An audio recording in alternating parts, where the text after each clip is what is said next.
In today's video, I'm going to teach you how to download and install Cursor.Ai on PC. By the end, you'll have the installer downloaded and running with clear guidance at every step. Keep your browser open and your internet connection steady, and let's get started. First, open your preferred web browser and head to Cursor.com.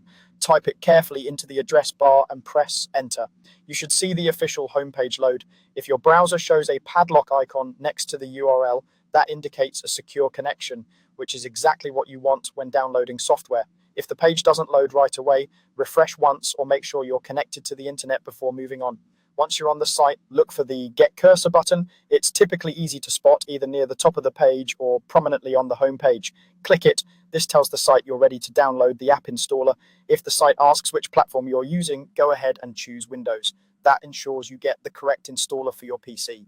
Your browser may immediately begin downloading, or it may ask where to save the file. If you get a prompt, choose a location you can find easily.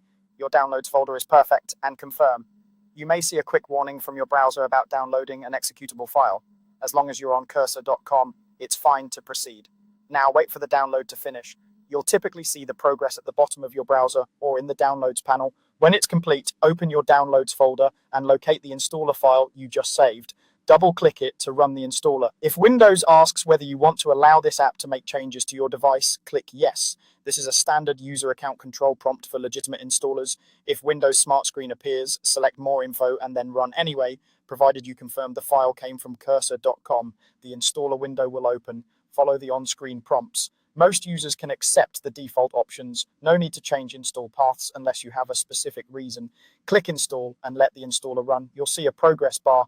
This may take a moment depending on your system. When the installer indicates it's finished, click Finish to close it. That's it, the installation process is complete. To recap, you went to Cursor.com, clicked Get Cursor, chose Windows to download the installer, and then opened the file and ran the installer on your PC. You're all set.